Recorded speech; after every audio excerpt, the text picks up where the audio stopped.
Eu sou a professora Lu e vou conversar com você um pouquinho a respeito da prova de português da Unifesp 2021. Acompanhe comigo aqui a resolução das questões. Vamos lá. A segunda questão. Aliás, a segunda, a terceira, a quarta, a quinta e a sexta. Nós temos um texto que foi usado para elaboração de várias questões. Esse texto é do Carlos Drummond de Andrade, né, e o título é O Entendimento dos Contos. E ele conta uma historinha, né, de uma moça que tinha acabado de concluir mestrado de contador de histórias e pedem para ela contar uma história, ela vai contando, vai criando aqui uma história que no desfecho, né, acaba não tendo um sentido lógico, tá bom? Repare que no finalzinho do texto, acompanha a leitura lá do finalzinho do texto, né, essa parte, vamos pegar essa parte que vocês estão vendo mesmo. Ele fala assim, olha, ninguém sabia fazer caravelas, era um tipo de embarcação há muito fora de uso. Osmundo apresentou um mau produto que Sertória não aceitou. Porque é o seguinte, Osmundo, ele quer ficar com a Sertória, ele está apaixonado pela Sertória, então ele faz de tudo para ter a Sertória, né? E a Sertória vai colocando cada vez empecilhos para que a união amorosa não se execute. Continua comigo a leitura lá. Osmundo apresentou um mau produto que Sertória não aceitou, enumerando os defeitos, a começar pelas velas latinas, que de latinas não tinham um centavo. Osmundo, desesperado, pensou em afogar-se, o que fez sem êxito, pois desceu no fundo das águas e lá encontrou um cofre cheio de esmeraldas, topázios, rubis, diamantes e o mais que você imagina. Voltou à tona para oferecê-lo à rígida Sertória, que virou o rosto. Nada a fazer, pensou Osmundo. Vou transformar-me em satélite artificial. Mas os satélites artificiais ainda não tinham sido inventados.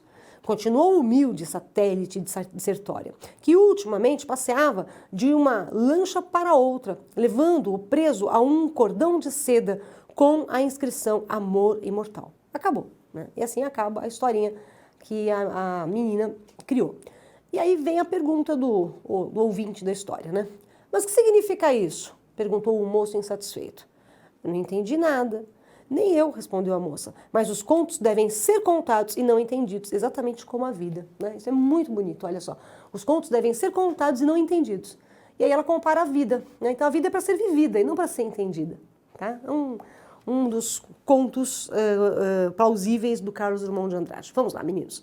A questão número 2 pede o seguinte. No texto, a moça finge não entender o próprio conto. Não, não é isso, tá?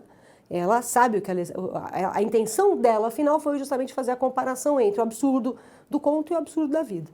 Sugere que a vida, como a maioria dos contos, dificilmente termina bem? Não, ele não falou que a vida não termina bem. Aliás, o texto é bem claro, né? Os contos devem ser contados e não entendidos. Então, a vida deve ser entendida, tá bom? Sugere que dificilmente o sentido da vida possa caber em um conto. Não, ela não sugeriu isso. Não é? O que ela faz é um jogo de comparação. A vida é como um conto. Como um conto não deve ser compreendido, a vida também não precisa ser compreendida, ela deve ser vivida. Tá? Acredita que a vida precisa ser decifrada? Não. Tanto que ela não explica o conto, ela fala, também não entendi.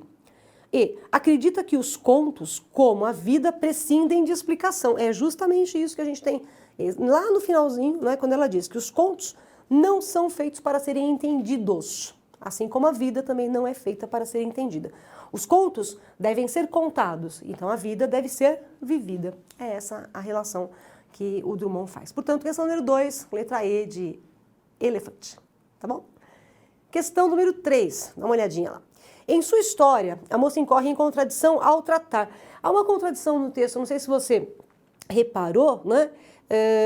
Ela fala, tem um momento que o Osmundo tentou de tudo para conseguir a Sertória, e há uma passagem no texto que ele fala, a narradora fala assim, nada a fazer, pensou Osmundo, vou transformar-me em satélite artificial. Mas os satélites artificiais ainda não tinham sido inventados. Então, o Osmundo não poderia ter pensado em se transformar em satélite, porque não havia satélites ainda. Tá? Então, essa seria como diz, como pergunta, né, a nossa questão número 3, essa seria a contradição, né? Ele não pode se transformar em satélite, primeiro que os satélites não existem, né? Nem sequer ele poderia ter falado isso. Ah, vou me transformar em satélite. Ninguém sabia que existia satélite, nem que existiria no futuro. Tá certo? Portanto, questão número 3, letra D, de dado. Questão número 4. Bom, o título do conto antecipa seu caráter. O título do conto, O Entendimento dos Contos, certo? Então, o que acontece? Você vai ter um conto falando sobre como se entende um conto. Na verdade, o conto diz que os contos não foram feitos para serem entendidos, né? Mas o que você tem aí é um conto falando do conto, né? Então você tem uma metalinguagem, é uma linguagem que já existe falando sobre ela mesma, tá certo? A gente chama de metalinguagem, uma linguagem X sobre essa mesma linguagem X, tá bom? Portanto, a questão número 4 pede: o título do conto antecipa o caráter metalinguístico do conto. Portanto, questão número 4, letra E de elefante. Na questão número 5, observa-se o emprego de expressão própria da linguagem coloquial no trecho. Então eu preciso de algum momento aqui em que eu tenha o coloquialismo sendo empregado, certo? Tá, então vamos dar uma olhada. Na letra A ele diz: só aceitaria uma frota de 10 caravelas para si e para seus familiares. Você não tem coloquialismo aí. Tudo bem? Não tem um registro informal da língua. Pelo contrário, a língua aqui está sendo usada de acordo com a norma culta e a sua formalidade. B. Sertória não aceitou, enumerando os defeitos, a começar pelas velas latinas, que de latinas não tinham 1 centavo. Aí sim você tem o coloquialismo, né? Até mesmo já esse QD latinas, esse QD já é bem típico de oralidade, né? Do coloquial. E não tinha 1 centavo, é bem coloquial mesmo. Portanto, a sua resposta da questão número 5 vai ser a letra B de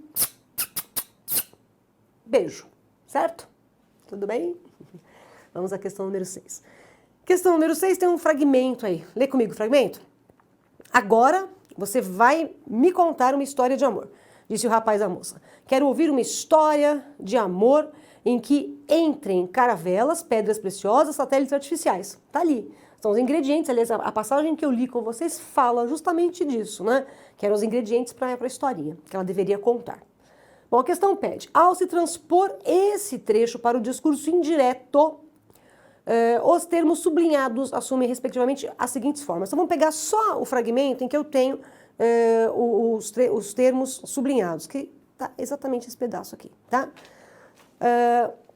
Tá em discurso direto, né? O rapaz falou, né? Quero ouvir uma história de amor em que entrem caravelas, pedras preciosas, satélites artificiais. Transformando isso em discurso indireto, né? Ele disse que queria ouvir uma história de amor em que entrassem caravelas, pedras preciosas, satélites artificiais. Tá? Então, o quero, que está lá em cima no presente do indicativo, no discurso direto, o presente do indicativo. No discurso indireto, ele vai para o pretérito imperfeito. Tá? E o entrem, que está no presente do subjuntivo, né, acaba passando aí para o pretérito imperfeito. Tudo bem? Portanto, a sua resposta vai ser a letra D de dado, né? Queria e entrassem, na hora que você faz a transformação do discurso direto para o indireto. Tudo bem? Perfeito? 7ª questão. Bom, a 7ª questão traz pra gente aí um texto falando sobre sonho, né? E é curioso, olha só como ele começa. A palavra sonho, do latim, somnium, significa muitas coisas diferentes. Todas elas, vivenciadas durante a vigília e não durante o sono. Realizei o sonho da minha vida, meu sonho de consumo. São frases usadas cotidianamente pelas pessoas, né? E ele diz assim: todo mundo tem um sonho. É engraçado, realmente a gente usa muito a expressão sonho, mas não no momento, não se referindo ao momento da aparição do sonho enquanto você dorme, né? É o sonho da vida, tá certo? Eu estou sonhando em ganhar na Mega Sena, né? Eu estou sonhando. Olha, meu Deus, aquele anel é o meu sonho de consumo, como ele usa aqui, né? O sonho de consumo, o sonho da vida, tá? E aí ele vai falar pra gente o seguinte, dá uma olhadinha no segundo parágrafo. O repertório publicitário contemporâneo não tem dúvidas de que o sonho é a força motriz de nossos comportamentos. Desejo é sinônimo mais preciso da palavra sonho. Então veja, o que o mercado publicitário, né, faz? Eles não vão colocar no slogan o seu desejo de consumo. Não pega bem. Sonho, sim. Né? Sonho é muito mais atrativo. Tá? E aí ele termina dizendo, eu vou pegar essa partezinha aqui mais final do texto, né? Em que ele diz pra gente exatamente sobre a indústria da saúde do sono. Aqui, ó. A indústria da saúde do sono, um setor que cresce aceleradamente, tem valor estimado entre 30 bilhões e 40 bilhões de dólares. Mesmo assim, a insônia impera. Se o tempo é sempre escasso, se despertamos diariamente com o toque insistente do despertador, ainda sonolentos e já atrasados para cumprir compromissos que se renovam ao infinito, se tão poucos se lembram que sonham pela simples falta de oportunidade de contemplar a vida interior, quando a insônia graça e o bocejo se impõe, chega-se a duvidar da sobrevivência do sonho. Tudo bem? Bom, dá uma olhadinha nas questões agora. A questão número 7 pede o seguinte: de acordo com o texto, o mal-estar que acomete a civilização contemporânea está intimamente ligado à extinção do sonho no mundo industrial. Não, é justamente a alimentação desse sonho. Tá? B. O entendimento da dinâmica do mundo industrial atual implica a compreensão de que a natureza dos sonhos também se transforma historicamente. Não, sonhar em ter algo, sonhar em realizar alguma coisa, sonhar em ter uma vida melhor, sonhar em ter um carro, não é? Esses sonhos são comuns, né? É o desejo de você ter algo a mais. Assim, a banalização do sonho mostra-se intimamente relacionada à dinâmica acelerada do mundo industrial contemporâneo. Sim, né? Essa perspectiva fica bem clara, né? Porque ele trabalha a palavra sonho num sentido metafórico, né? No sentido de desejo, né? E é justamente o desejo que movimenta o mercado, movimenta o consumo, tá bom? Portanto, questão número 7, letra C de cachorrão. Tudo bem? Oitava questão. Bom, a oitava questão, ainda sobre o mesmo texto, né? Diz assim: mesmo assim a insônia impera, tá bom? No contexto em que se encontra a expressão sublinhada exprime ideia de. Se você voltar lá no texto, ele fala assim: a indústria da saúde do sono, um setor que cresce aceleradamente, tem valor estimado entre 30 bilhões e 40 bilhões de dólares. Mesmo assim, a insônia impera. Então, eu tenho um investimento muito grande para as pessoas dormirem, tá? Mas a insônia se mantém. Tudo bem? Então, vamos dar uma olhadinha lá. Mesmo assim, a insônia impera no contexto, vai ter relação de oposição ao que foi dito antes. Olha só o que foi dito antes. Bilhões, não é? São bilhões? São bilhões. 30 bilhões, de 30 a 40 bilhões de dólares empregados na indústria da saúde e do sono. Mesmo com tanto dinheiro empregado no sono, a insônia continua. Então, é a relação de oposição. Portanto, questão número 8, letra C de coração. A questão número 9, vamos lá. A palavra sublinhada em C. O tempo é sempre escasso? C. Despertamos diariamente pertence à mesma classe gramatical da palavra sublinhada em. Esses dois Cs aqui, pessoal, são conjunções condicionais, né? Os dois, tá? O primeiro que não está sublinhado, mas é condicional, e o segundo que está sublinhado, tá? Os dois são condicionais. Então, eu preciso de uma alternativa em que eu tenha o C sendo empregado como conjunção condicional, tá bom? Vamos dar uma olhadinha lá? Sonha-se sofregamente, apesar das luzes e dos ruídos da cidade. Aí esse C é índice de indeterminação do sujeito. Tudo bem? Sonha-se. O sujeito indeterminado. B. Se tão poucos se lembram que sonham. Aí sim é um condicional. Tudo bem? Olha a letra C. Quando a insônia graça e o bocejo se impõe. Impor-se. Esse C é parte integrante do verbo. Tá? A D, chega-se a duvidar da sobrevivência do sonho. Também esse C é índice de indeterminação do sujeito, tá bom? E E, compromissos que se renovam ao infinito. Né? Esse C é pronome apassivador, você tem uma voz passiva, analítica. Tudo bem? Portanto, questão número 9, a resolução é a letra B de beijo. Tudo bem? Vamos à décima? Décima questão. Pode ser reescrito na voz passiva o seguinte trecho do texto. Vamos lá. Pedro Calderón de la Barca dramatizou a liberdade de construir o próprio destino. Tá certo. Essa eu consigo transformar em voz passiva, analítica. Olhem só, cuidado, tá? O que ele está pedindo é, pode ser escrito na voz passiva. Então ele não está perguntando em qual das alternativas nós temos a voz passiva já empregada. Não é isso que ele perguntou. Ele perguntou em qual dessas alternativas eu posso pegar a construção que vai estar na voz ativa e eu consigo transformar em voz passiva. A letra A eu consigo fazer isso. Quer ver? Ó? Olha. Pedro Calderón de la Barca dramatizou a liberdade de construir o próprio destino. Aí você tem uma voz ativa, Pedro Calderón de la Barca, sujeito ativo. Tudo bem? Eu vou transformar isso em voz passiva. Então, ficaria: a liberdade de construir o próprio destino foi dramatizada por Pedro Calderón de la Barca. Tá certo? Então, a única opção que eu tinha aqui, que dava para transformar em voz passiva analítica, seria a alternativa A. Tá bom? As outras não dá, por exemplo, na B, deixa eu até voltar aqui para você. Aliás, tem a explicação aí, depois dá uma olhadinha, mas deixa eu só te mostrar. Na letra B, acompanha comigo, você tem verbo ser aqui, né? Oh, meu Deus, o verbo ser aqui que é um verbo de ligação, certo? Não dá para fazer voz passiva com verbo de ligação. A mesma coisa acontece na de baixo, certo? Na C. De novo, você tem é verbo de ligação, tá? E na E também, você tem é verbo de ligação.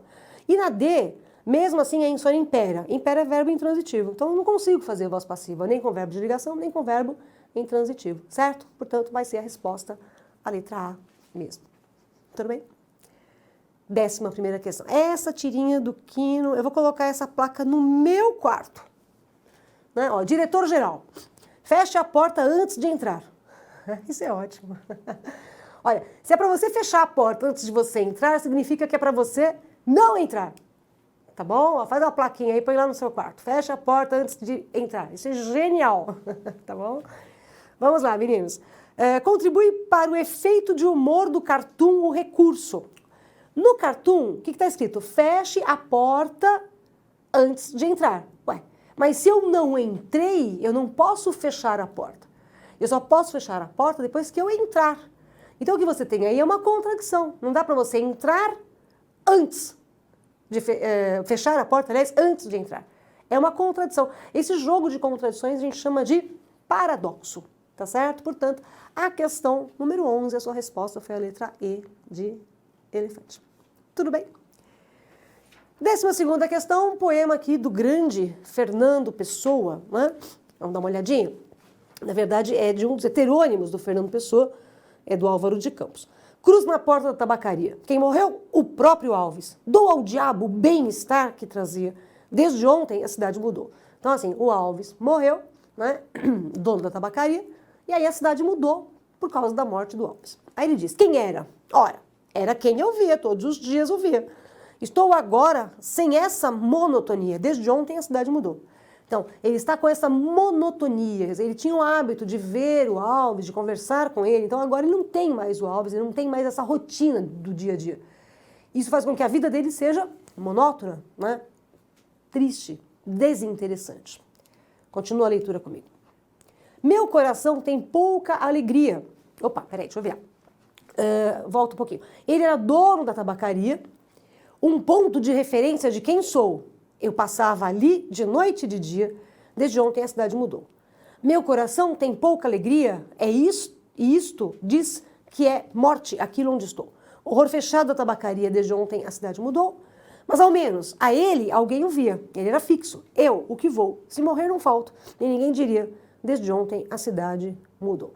Dá para você perceber nesse texto o tom de melancolia muito forte do Álvaro de Campos, né? Álvaro de Campos é um heterônimo, ele tem, na poesia dele, ele tem 3 fases, né? Uma fase muito eufórica, que é a fase em que ele exalta a tecnologia, as máquinas, né? A modernidade. E tem uma fase dele que é muito disfórica. Então, na verdade, é assim, ele vai da euforia para disforia, para euforia para disforia, né? Então, essa oscilação remete-nos à ideia de que o Álvaro de Campos ele tinha um comportamento bastante depressivo, tá bom? No poema, olha 12, vamos lá, 12. No poema, o eu lírico sente-se desorientado, sim, ele está desorientado, né? Ele chega a dizer, ó, estou agora sem essa monotonia, né?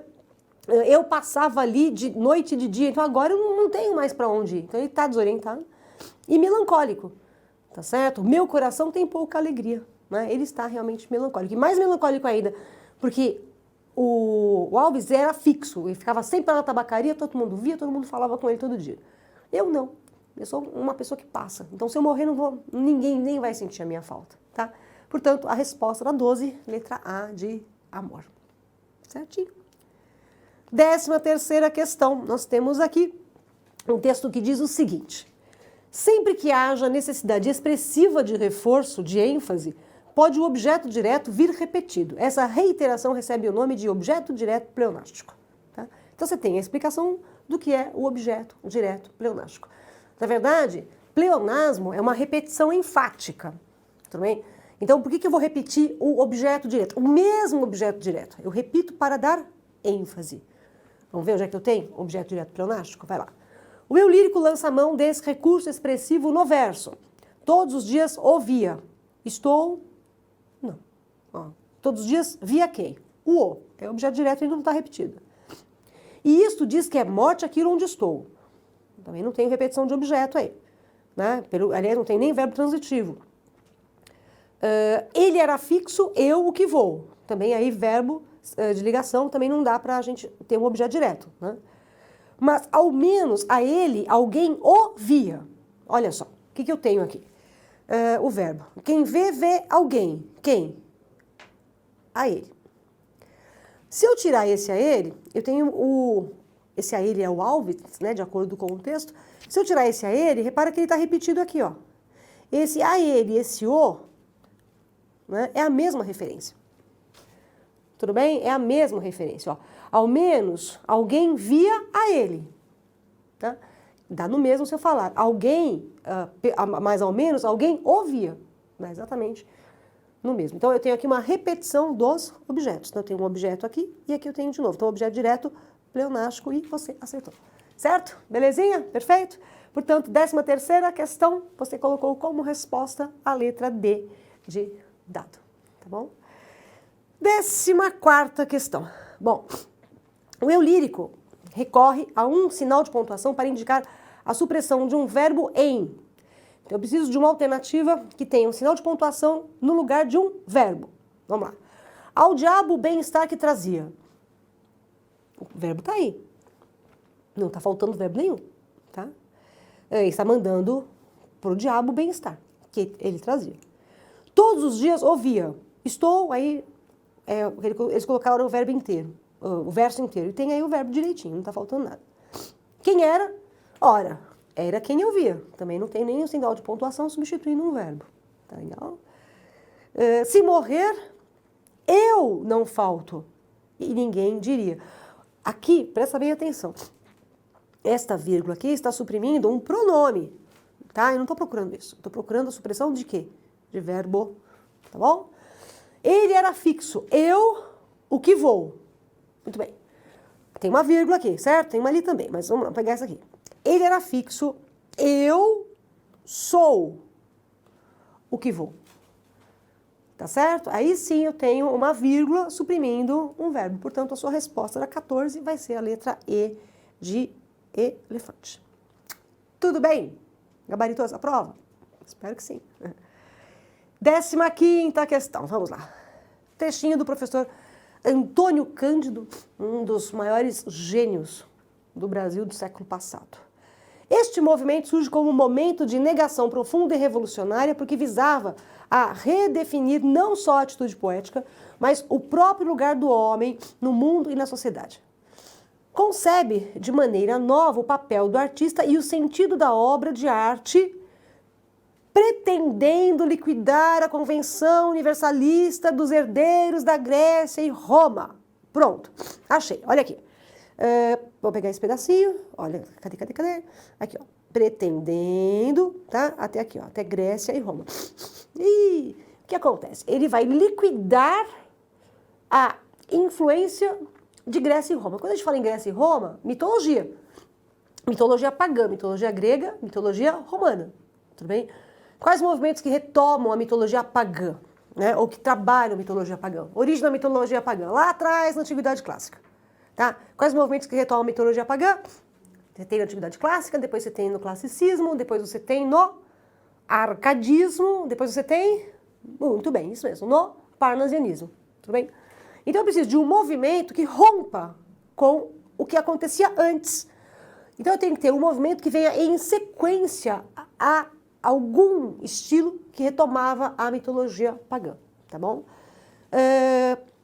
Vamos lá. Se é romper com a mitologia pagã, vamos dar uma olhadinha nas alternativas, se é romper com a mitologia pagã, então eu não posso ter parnasianismo, que o parnasianismo retoma a mitologia, então elimina parnasianismo. Também não pode ser arcadismo, tá? Porque o arcadismo retoma a mitologia pagã, tá bom?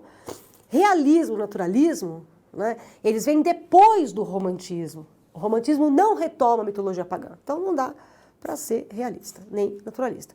Agora, romantismo, o que eu tive antes do romantismo? Arcadismo. O arcadismo retoma a mitologia pagã, então a resposta, obviamente, vai ser a letra B de beijo. Muito bem. Eu espero que você tenha gabaritado essa prova, tá bom? Dá uma olhadinha de novo nas questões, né? Vê o que você errou, corrija os seus erros para você não produzir mais o mesmo tipo de erro em outras provas, tá certo? Fique bem, a gente se encontra qualquer hora por aí. Até mais. Beijo, tchau.